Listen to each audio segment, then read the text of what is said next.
बिस्मिल्लाहिर्रहमानिर्रहीम। आज हमें एक नया टॉपिक शुरू करना है जिसका नाम है सेट्स एंड वेन डायग्राम।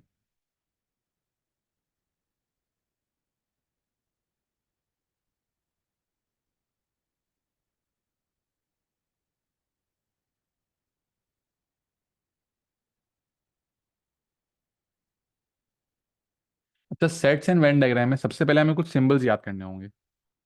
ठीक है, हमारे पास कुछ 12-13 सिंबल्स हैं, वो हमें पता होने चाहिए।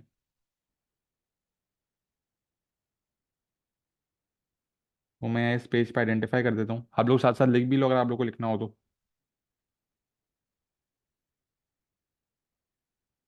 मैं एक साथ लिख रहा हूँ, फिर एक साथ समझा दूंगा, तो आप लोग भी तब तक साथ साथ कॉपी कर लो।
अच्छा बच्चों, 2 मिनट जो है वो लिखना छोड़ दें या कॉन्सेंट्रेट कर लें, सब स्क्रीन पे देख लें अपनी। बच्चों सब अपनी अपनी स्क्रीन पे देख लो। अच्छा, सेट्स एंड वेन डायग्राम के अंदर हमारे पास 11 सिंबल्स हैं जो सेट्स एंड वेन डायग्राम में आ रहे होंगे। इन 11 सिंबल्स का हमें मतलब पता होना चाहिए। अगर दो ये डॉट्स बने हुए कोलन बोलते हैं जिनको हम, इसका मतलब क्या है? Such that.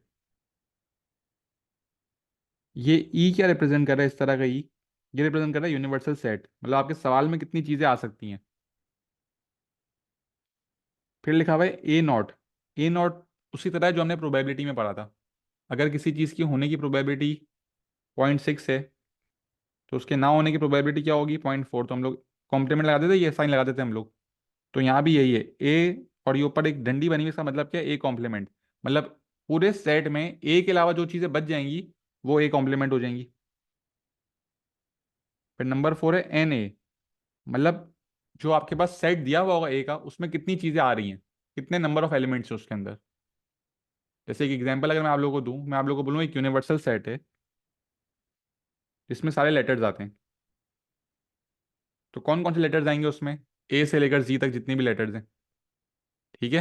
और अगर मैं आपसे पूछूं एन ए बताओ कि नंबर ऑफ लेटर्स इन ए कितने हैं, तो नंबर ऑफ एलिमेंट्स कितने होंगे? ए से जेड तक हमारे पास 26 लेटर्स हैं। तो इसका आंसर क्या हो जाएगा? इसका आंसर हो जाएगा 26। अब सवाल में आपको एक से ज्यादा इस तरह के एलिमेंट्स दिए हुए होंगे, नंबर्स दिए हुए होंगे, लेटर्स दिए हुए होंगे, सिंबल्स दिए हुए होंगे। तो फिर आपको देखना होगा अब पांचवा साइन। इस पांचवें साइन का मतलब क्या है? साइन का मतलब है इंटरसेक्शन। इंटरसेक्शन का मतलब क्या है? अगर एक से ज्यादा सेट्स हैं तो उनमें कॉमन क्या है? जो चीज कॉमन होगी वो क्या हो जाएगी आपका? वो इस साइन में आ जाएगी, इंटरसेक्शन में आ जाएगी।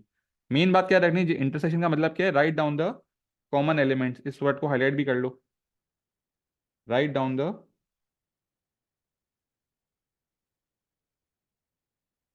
Common elements. ठीक है। फिर यू का क्या मतलब है? यू का मतलब है यूनियन। यूनियन का मतलब क्या है? Combine both sets. दोनों सेट्स में, दोनों सेट्स को कंबाइन करके लिखो। अगर कोई चीज रिपीट हो रही है तो उसे इग्नोर कर दो। जैसे हमारे पास सेट ए है ए बी सी, और सेट बी है सी डी और ई। तो अगर आपसे इंटरसेक्शन मांगी है, ये साइन दिया हुआ है कि ए इंटरसेक्शन बी बताओ, ए इंटरसेक्शन बी बताओ, तो इन दोनों में कॉमन क्या है? इन दोनों में कॉमन है सी। तो आंसर हो जाएगा इसका सी। और अगर आपसे पूछा हुआ हो ए यूनियन बी बताओ, तो ए यूनियन बी का क्या मतलब है? सबको ऐड कर देंगे तो ए बी सी, ये आ गया। अब यहाँ पे सी रिपीट हो रहा है ना, तो रिपीट को हम करेंगे इग्नोर। फिर डी आएगा और ई आएगा। तो हमने क्या करा? A B C D E सारे लिख दिए। ठीक है। इंटरसेक्शन में हम दोनों को सेट्स में जो भी आंसर होते हैं उन सबको लिख रहे होते हैं कंबाइन करके। अगर कोई चीज रिपीट हो रही है उससे हम इग्नोर कर देंगे। और इंटरसेक्शन में क्या हो रहा होता है? इंटरसेक्शन में हम लोग सिर्फ दोनों में से कॉमन लेते हैं।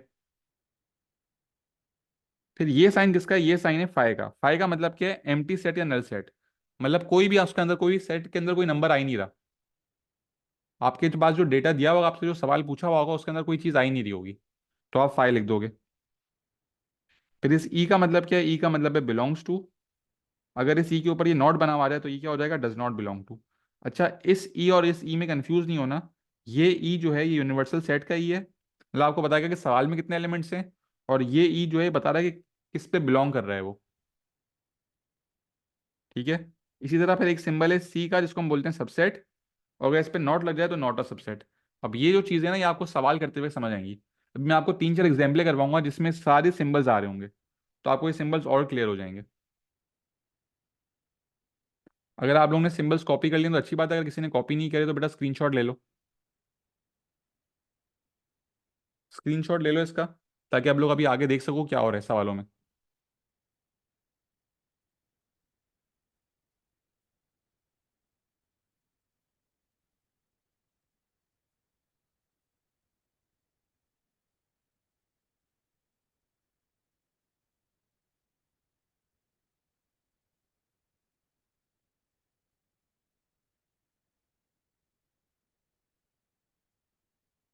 ठीक है, आगे बढ़ते हैं।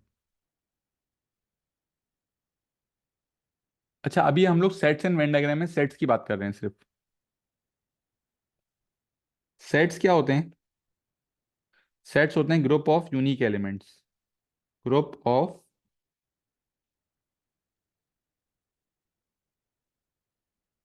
यूनिक एलिमेंट्स का मतलब क्या है कि रेपिटेशन अलाउ नहीं होगी। तो मैं ब्रैकेट में लिख देता हूँ, नो रिपीट्स अलाउड। नो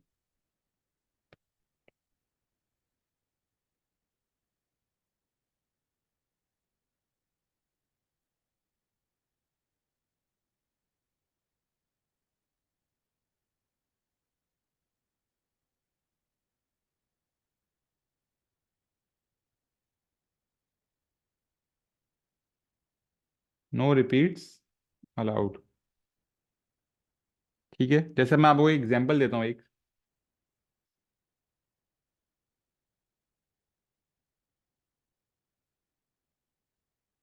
एक सेट हम बोलते हैं ए है। अब ए रिप्रेजेंट क्या कर रहा है?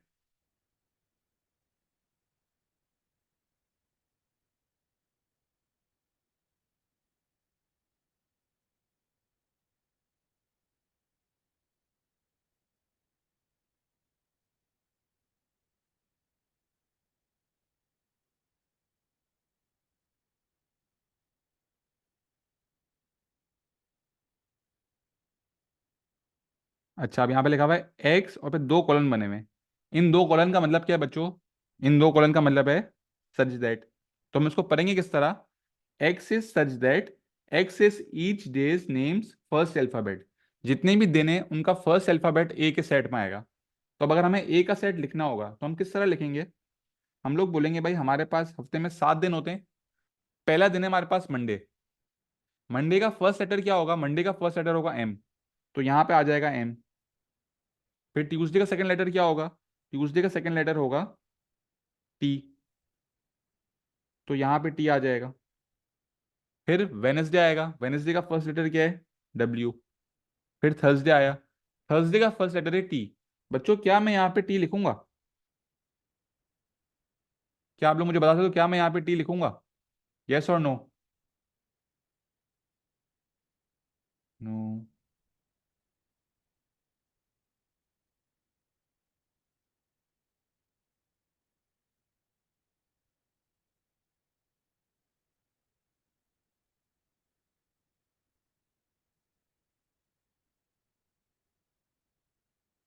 बेटा मैं क्यों नहीं लिखूंगा?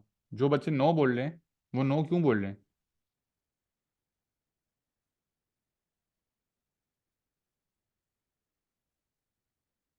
ये बात नो भी बोल रहा है, यस भी बोल रहे हैं। ये सही है भाई।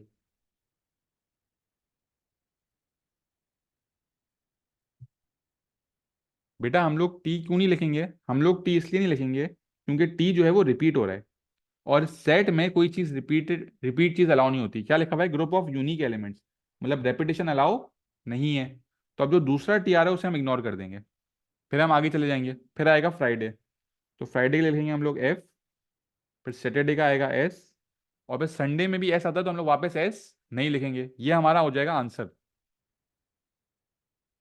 क्या कोई मसला है यहाँ तक? ये चीज क्लियर है कि सच दैट, इस चीज को हम सच दैट किस तरह पढ़ेंगे, सवाल में किस तरह आ रहा होगा? अब एक और एग्जांपल देखते हैं इसकी। बी सेट लिखते हैं भाई। अब इसको हम करते हैं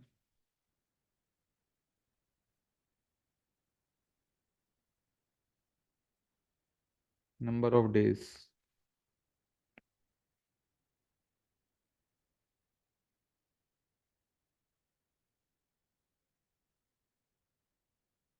इसको पढ़ेंगे किस तरह? X is such that x is number of days in a month. अब number of days in a month की अगर बात करी जाए तो जनवरी में कितने महीने होते हैं? बच्चों जनवरी में कितने महीने वो जनवरी में कितने दिन होते हैं, सॉरी। जनवरी के महीने में कितने दिन होते हैं? जनवरी के महीने में होते हैं 31 डेज। ठीक है। फिर फेब्रवरी के महीने में कितने डेज होते हैं?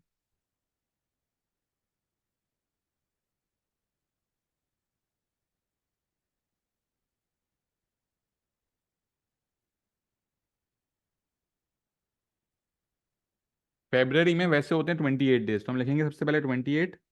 लेकिन फिर एक साल 4 साल में एक दफ़ा लीप ईयर आता है तो उसमें 29 होते हैं, तो 29 भी लिखेंगे। फिर मार्च में वापस 31 होते हैं। फिर अप्रैल में होते हैं 30 डेज। फिर 31 30 31 30 यही चल रहा होता है। तो हमारे पास यूनिक एलिमेंट्स जो हैं वो चार हैं। महीना या तो 31 का हो सकता है, या 28 का, या 29 का, या फिर 30 का। ये हमारे पास चार ऑप्शन आते हैं। तो ये हमने लिख दिया सेट बी के आंसर्स। एक और सेट देख लेते हैं।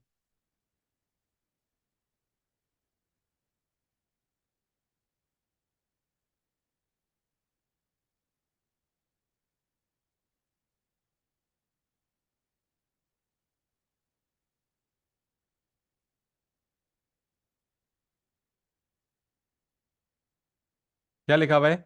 X is such that x is a odd number. तो इसमें क्या नंबर्स आ जाएंगे भाई? इसमें हम सारे ऑड नंबर्स लिख देंगे। 1 3 5 7 9 11। अब ये जो है वो चलते ही रहेंगे, तो हम लोग आगे फिर इस तरह डॉट डॉट बना दिया हमने कि भाई ये चेन कंटिन्यू होती रहेगी इस तरह। तो हमने अपना पहला सिंबल रीड करना सीख लिया है, जो कि है सच दैट। और दूसरी चीज हमने क्या सीखी अभी, कि एक सेट में कोई चीज रिपीट नहीं हो रही होगी। एक चीज एक ही बार आएगी, अगर रिपीट हो रही होगी तो हम उसे इग्नोर कर देंगे। ठीक है? यहां तक सब साथ हैं बेटा? एक दफा चैट बॉक्स में सब रिप्लाई कर दो ताकि मैं आगे बढ़ सकूं।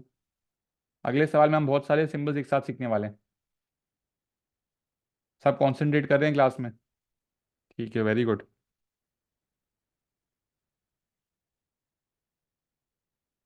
अब एक क्वेश्चन बनाते हैं भाई।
और हम बना सकते हैं प्राइम नंबर्स।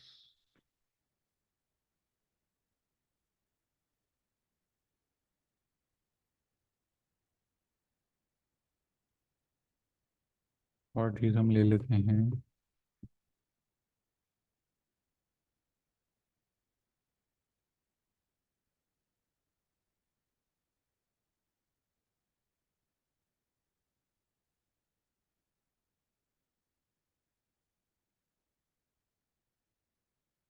ठीक है।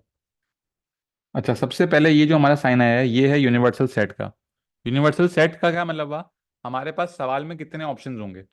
जो हमारा सवाल है वो यूनिवर्सल सेट बताता है।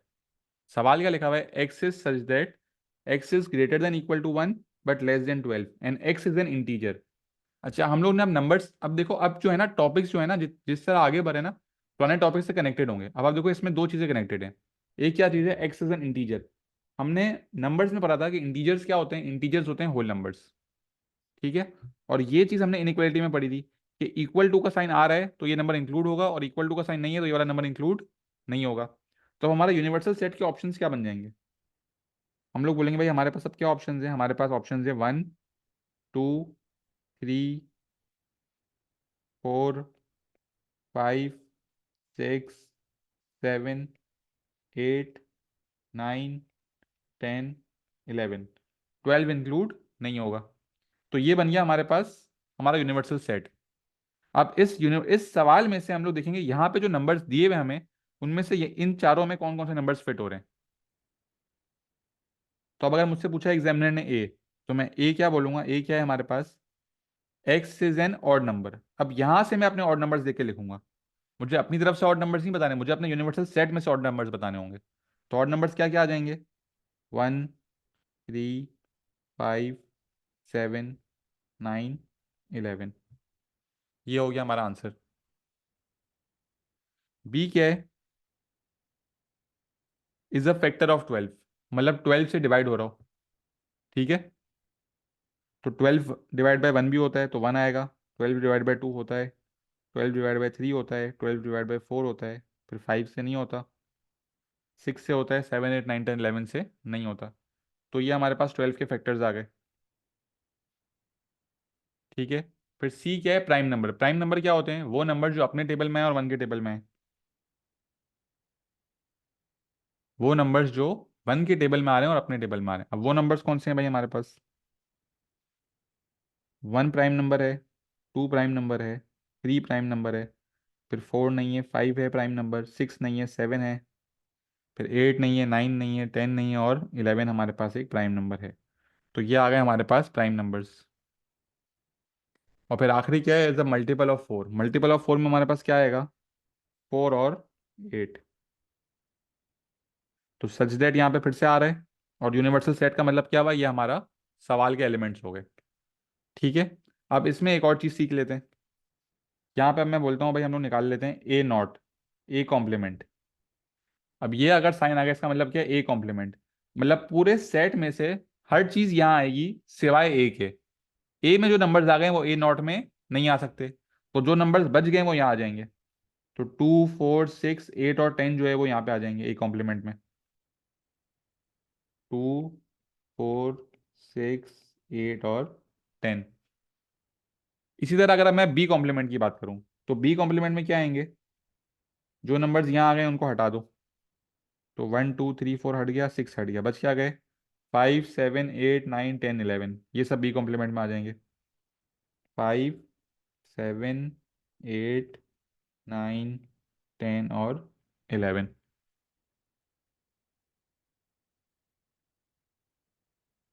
ठीक है, फिर सी कॉम्प्लीमेंट की बात करते हैं। सी कॉम्प्लीमेंट में क्या आएगा भाई, हम लोग अब क्या क्या हटा देंगे, 1, 2, 3, 5, 7 और 11 हटा देंगे, बच क्या गया, 4, 6, 8, 9, 10। 4, 6, 8, 9 और 10। और फिर डी कॉम्प्लीमेंट में क्या आ रहा होगा, 4 और 8 के अलावा सब आ रहे होंगे। मतलब 1, 2, 3, फिर 4 को हटा दिया, 5, 6, 7, 8 को हटा दिया, 9, 10, 11। तो ये आपके कॉम्प्लीमेंट्स के आंसर्स आ गए। कॉम्प्लीमेंट का क्या मतलब है, जो आपके असल डेटा में है सेट में, उसके अलावा हर चीज़। और आप लोग एक बात अगर नोट करोगे कि एक और एक कॉम्प्लीमेंट का, इनका इनके जो नंबर ऑफ एलिमेंट्स होंगे ना, वो सेम होंगे सवाल के। यहाँ पे 6, यहाँ पे 5 हैं, 11 बन गए। यहाँ पे 5 है, यहाँ पे 6 हैं, ये भी 11 हो गए। यहाँ पे 6, यहाँ पे 5, यहाँ पे 2, यहाँ पे 9। इनका टोटल सम जो है ना वो हमेशा सेम एज यूनिवर्सल सेट होगा। ठीक है, और फिर हम लोग इसका एक और सिंबल भी पढ़ लेते हैं। अगर मैं इसी सवाल में आप लोगों को बोल दूं कि लिखा हुआ आ रहा है, number of elements in universal set, number of elements in A, number of elements in B, number of elements in C, और number of elements in D. तो यूनिवर्सल सेट में नंबर कितने थे हमारे पास, 11 नंबर थे। तो इसका आंसर क्या हो जाएगा, इसका आंसर हो जाएगा 11। ए में कितने थे हमारे पास, ए में थे हमारे पास 6। इसका आंसर हो जाएगा 6। अब बी में कितने हैं, बी में हमारे पास 5 हैं।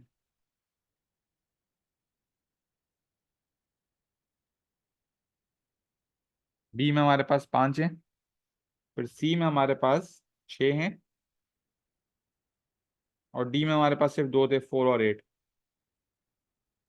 तो ये हम लोगों ने नंबर ऑफ एलिमेंट्स लिख दिए सबके, कि यहाँ पे कितनी चीजें आ रही हैं, कितने नंबर ऑफ एलिमेंट्स हैं हमारे पास अवेलेबल। ठीक है। तो ये आपने यहाँ पे एक और सिंबल सीख लिया। क्या ये सवाल क्लियर है?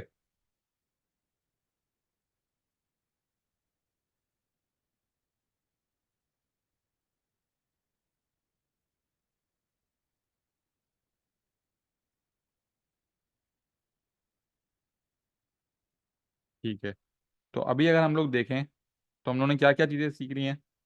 सचडेट सीख लिया, यूनिवर्सल सेट सीख लिया, एक कॉम्प्लीमेंट सीख लिया, और एक नंबर ऑफ एलिमेंट सीख लिया। अब ज़रा हम लोग इंटरसेक्शन, यूनियन और ये सब देख लेते हैं। इंटरसेक्शन और यूनियन। अब इसी सवाल को कंटिन्यू करके मैं एक और सवाल बना रहा हूँ। ये हमारे पास डेटा आ चुका है। इस डेटा का एक और सवाल बना लेते हैं। अगर मैं आप लोग को अब बोलूँ,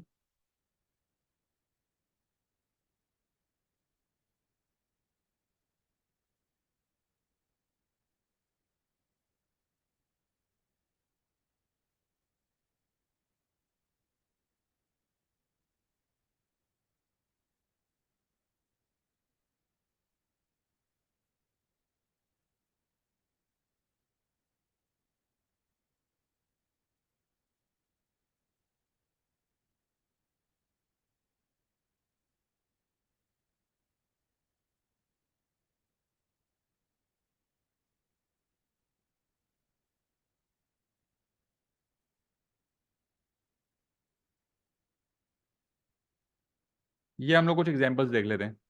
अब यू का मतलब क्या है? यू का मतलब है यूनियन, मतलब हमें ऐड करना है। और एन का मतलब क्या है? एन का मतलब है इंटरसेक्शन, मतलब कॉमन लेना है। अब पहला सवाल है ए यूनियन बी।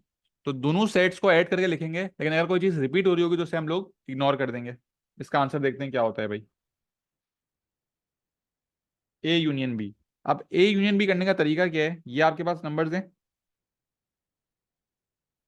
वन जो है वो एक दफा आएगा, थ्री जो है वो एक दफा आएगा। बाकी सब नंबर्स जो हैं वो अलग अलग ही दिए हुए हैं। तो हम लोग वन जो है एक दफा लिखेंगे, और थ्री भी जो है वो एक दफा लिखेंगे, दो बार नहीं लिखेंगे, एक बार लिखेंगे। ठीक है, क्योंकि रिपीट को हम लोग कर देते हैं इग्नोर। तो हमारे पास आंसर क्या हो जाएगा? वन आएगा, टू आएगा, थ्री आएगा। अब देखो, दो वन थे, मैंने एक दफा वन लिखा, टू लिखा, थ्री लिख दिया, तो ये दोनों थ्री भी कट हो गए। फिर four, five, six, seven, nine, eleven. Four, five, six, seven, nine और इलेवन। तो ए और बी को हमने, यूनियन का क्या मतलब हुआ? ऐड करके यहाँ पे हमने लिख दिया। जो रिपीट आ रहे थे उनको हमने एक ही बार लिखा। ऐसा नहीं कि एक भी बार नहीं लिखेंगे, एक बार लिखेंगे, दो की जगह एक बार लिखेंगे। अगला सवाल क्या है? A intersection B. A intersection B का मतलब क्या है बच्चों? ए इंटरसेक्शन बी का मतलब है कि हमें कॉमन लेना है। दोनों में से, दोनों सेट्स में कॉमन क्या आ रहा है? तो ए और बी में हमारे पास कॉमन आ रहे हैं वन और थ्री। एक वन कॉमन आ रहा है और एक थ्री कॉमन आ रहा है, तो मैं यहाँ पे क्या लिख दूंगा? वन और थ्री।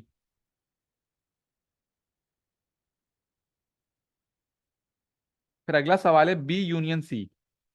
बी और सी के डेटा को ऐड करने। बी और सी के डेटा को ऐड करने।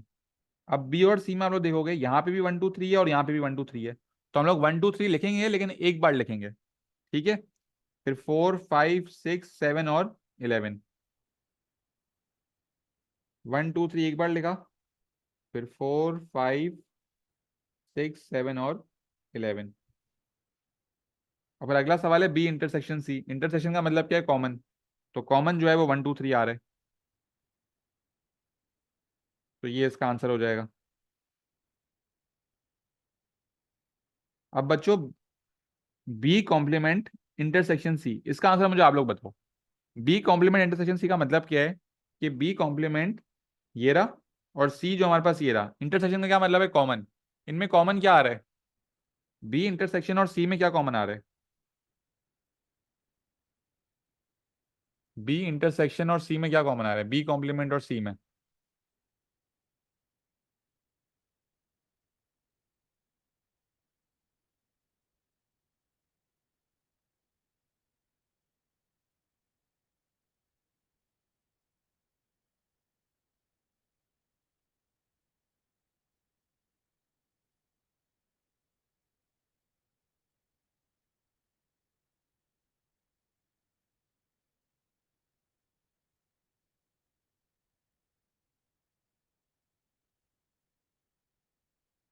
वेरी गुड बेटा। कॉमन क्या आ रहा है? कॉमन आ रहा है फाइव, 7 और 11, ये तीन हमारे पास कॉमन आ रहे हैं। तो मैं यहाँ पे क्या लिखूंगा? 5, 7 और 11।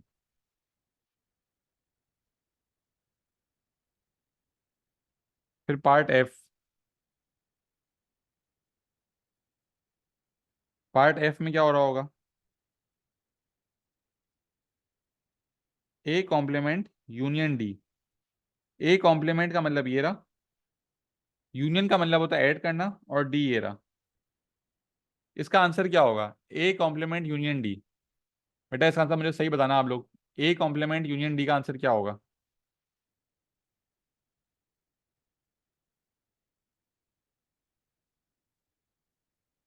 ए कॉम्प्लीमेंट यूनियन डी का आंसर क्या होगा?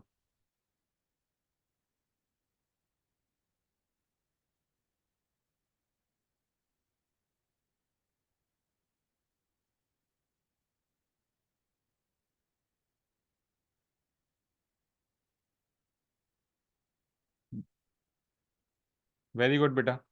2, 4, 6, 8, 10। अब देखो यहाँ पे भी 4 और 8 है, लेकिन 4 और 8 ऑलरेडी यहाँ पे है, तो हम लोग उसे एक बार ही लिखेंगे। बेटा तबीर, इंटरसेक्शन नहीं मांगा, यूनियन मांगा। यूनियन का मतलब ऐड करना है। आप आंसर जो बता रहे हो इंटरसेक्शन का बता रहे हो, आप कॉमन बता रहे हो दोनों में। यूनियन का क्या है? हमें दोनों को ऐड करके लिखना है। तो अगर 4 और 8 इसमें कॉमन आ रहा है, तो हम लोग 4 और 8 एक ही बार लगेंगे। तो 2, 4, 6, 8, 10 ही हमारा आंसर हो जाएगा। 2, 4, 6, 8 और 10। अब आप लोग मुझे बताएं, सी इंटरसेक्शन डी, इसका आंसर क्या आ रहा है? सी इंटरसेक्शन डी का आंसर क्या आ रहा है भाई?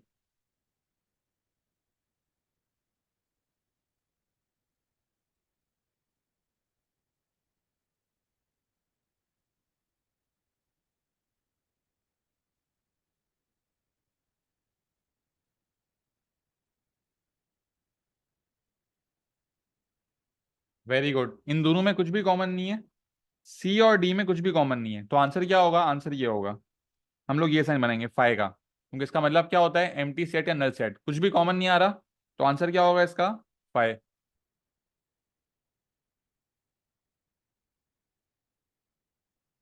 तो हम एक सर्कल बनाएंगे और फिर उसके ऊपर एक लाइन खींच देंगे इस तरह। तो ये हमारा इसका आंसर हो जाएगा। बेटा 1 मिनट देख रहा हूँ, ये सवाल आप देख लो, और मुझे चैट बॉक्स में बता दो कोई चीज़ पूछनी है यहाँ तक, तो हम लोग अपने बाकी के सिंबल्स पे जाएं फिर।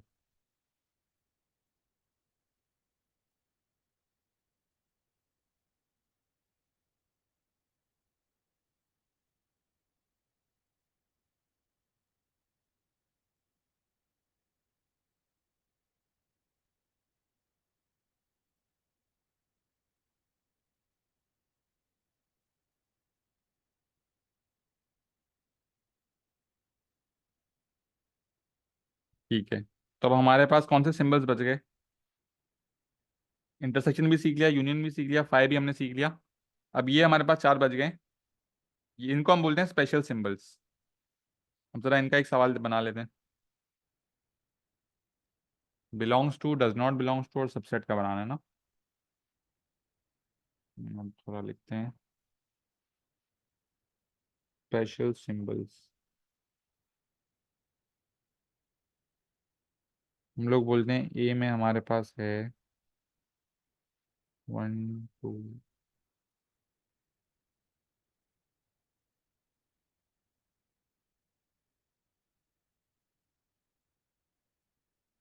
बी में है 3।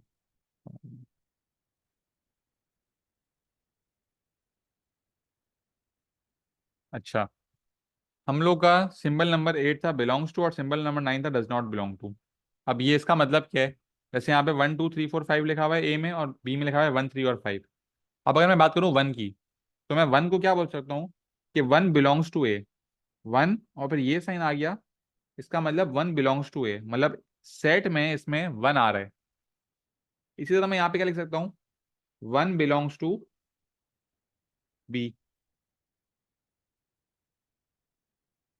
अब अगर मैं फोर की बात करूं, तो मैं यहाँ पे क्या लिखूंगा? फोर बिलोंग्स टू ए, तो मैं इसको इस तरह लिखूंगा। बट अब बी में फोर नहीं है, तो मैं क्या लिखूंगा? Four does not belong to B, इस तरह लिख रहा हूँ। जो नंबर सेट में आ रहा है वो उसको बिलोंग करता है, जो नंबर सेट में नहीं आ रहा है वो उसको बिलोंग नहीं करता। तो ये इसकी साइन आ गई इस तरह की। ठीक है। और फिर अब हमारे पास दो साइन बची हैं। इसके लिए पहले मैं एक पॉइंट लिख लूँ इंपॉर्टेंट।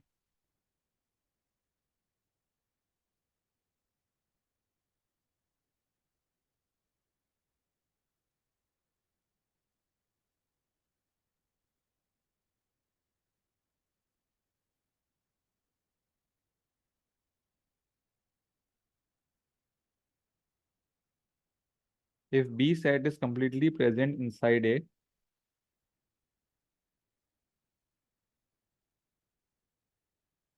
देन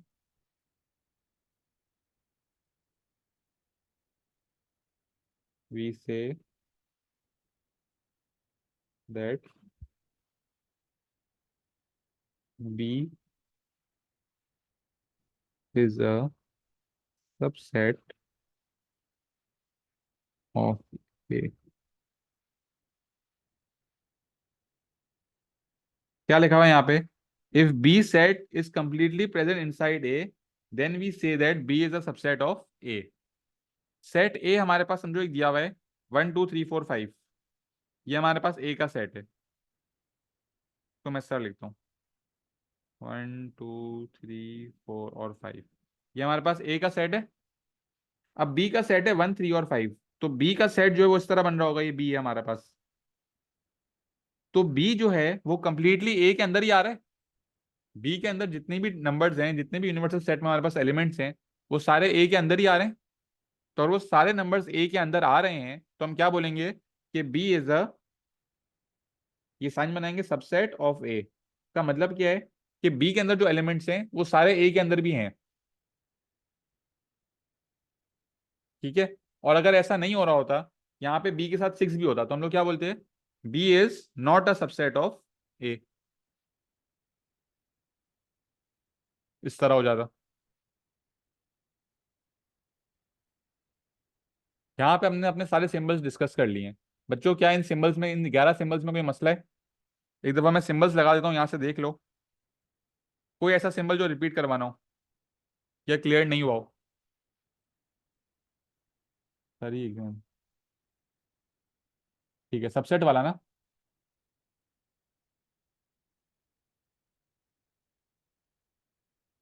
कौन सी वाली एग्जाम्पल की बात कर रहे हो? जिसमें सबसेट बताया था वही वाला ना? ठीक है बेटा, उसके अलावा बाकी सब।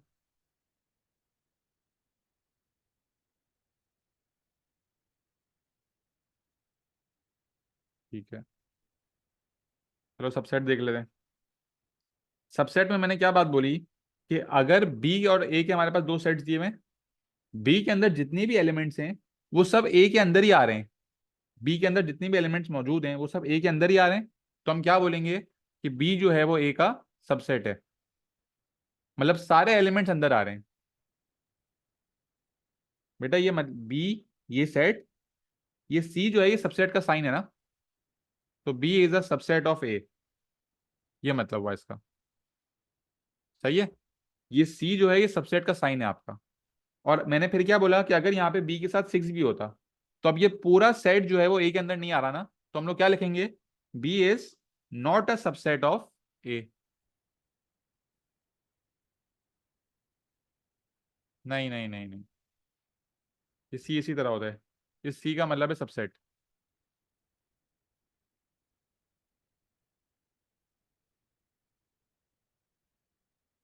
ठीक है। यहाँ पे मैंने आप लोगों को आज पूरी क्लास में सेट्स पढ़ा दिए और सारे सिंबल समझा दिए। ठीक है। अब नेक्स्ट क्लास में जो है हम लोग वेन डायग्राम और उसकी शेडिंग पर रहे होंगे।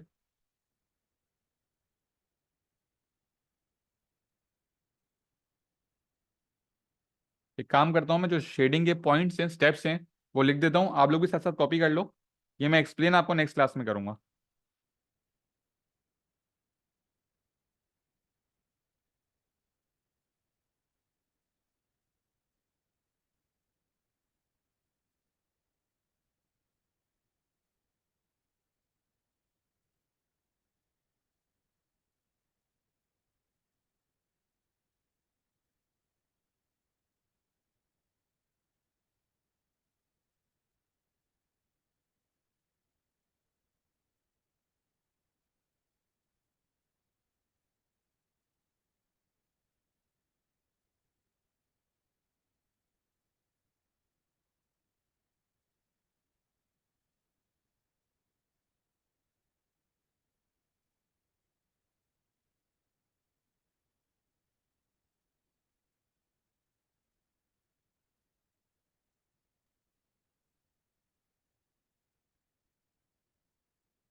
ठीक है।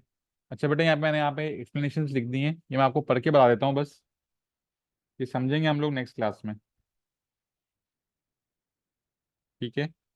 ये क्या है? ये है हमारे पास इंटरसेक्शन। इंटरसेक्शन को हम किस तरह पढ़ते हैं? इंटरसेक्शन को हम पढ़ते हैं एंड। ठीक है। अब इसमें हमारे पास दो स्टेप्स होते हैं करने के। पहला स्टेप क्या है? आपके पास जो भी सेट्स दिए हुए हैं उनके साथ आप लिख दोगे इन या आउट। अब किस पे इन लिखना है, किस पे आउट लिखना है, वो मैं आपको जब शेडिंग सिखा रहा हूँ तब बताऊंगा। ठीक है। और स्टेप टू क्या है? Shade the region which satisfies both conditions. मतलब इंटरसेक्शन का मतलब क्या था? इंटरसेक्शन का मतलब कॉमन था, तो दोनों में जो कॉमन आ रहा होगा वो चीज हम लोग फिर शेड कर रहे होंगे। इंटरसेक्शन के हमारे पास ये दो स्टेप हैं, इन और आउट लिखने हैं। दोनों कंडीशंस में जो चीज कॉमन आ रही है उनको हम शेड कर देंगे। यूनियन का मतलब क्या है? यूनियन का मतलब है ऐड। अब यूनियन में हमारे पास तीन चीजें हो सकती हैं। या तो किसी पे भी कॉम्प्लीमेंट नहीं लगा हुआ, कॉम्प्लीमेंट क्या होता है? A not. इससे अगर लिखा हुआ A union B. A union B का मतलब क्या है? No complements. अगर नो कॉम्प्लीमेंट्स होंगे तो हमारा तरीका क्या होगा करने का? Shade first set, then add second set. अगर ए के ऊपर कॉम्प्लीमेंट हुआ, मतलब ए कॉम्प्लीमेंट यूनियन बी, तो हम क्या करेंगे? Shade set with complement first, तो पहले इसको शेड करेंगे और फिर दूसरे वाले को बाद में उस पर ऐड कर देंगे। और अगर दोनों पे कॉम्प्लीमेंट हुआ, मतलब A complement union B complement, इस तरह हुआ, तो हम क्या करेंगे? कॉम्प्लीमेंट को कॉमन लेके मिडिल साइन को फ्लिप कर देंगे, मतलब यूनियन बन जाएगा इंटरसेक्शन, और कॉम्प्लीमेंट जो है वो कॉमन आ जाएगा फिर। अब ये चीज शेडिंग जो है हम लोग नेक्स्ट क्लास में डिटेल में सीखेंगे। कल की क्लास से पहले आप लोग बस यहाँ तक कॉपी कर लेना और एक दफा रिवाइज कर लेना, कोई चीज समझ नहीं आए तो पूछ लेना। ठीक है। कल वाली क्लास हम लोग शेडिंग सीखेंगे। कल की क्लास हमारी है 4 to 5। बेटा प्लीज सब लाइव क्लास ही लेना। ठीक है। रिकॉर्डिंग पे मत जाना, recording sets and Venn diagram में काफी टाइम बाद अपलोड होगी।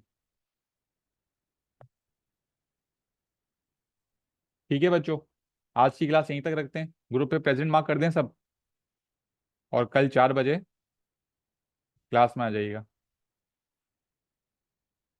जी बेटा, ये री एक्सप्लेन करके ही फिर शेडिंग सिखाऊंगा ना पूरी। अभी आप समझो मैंने ये चीज़ पढ़ाई नहीं है। ठीक है। ओके बच्चों, अल्लाह हाफिज।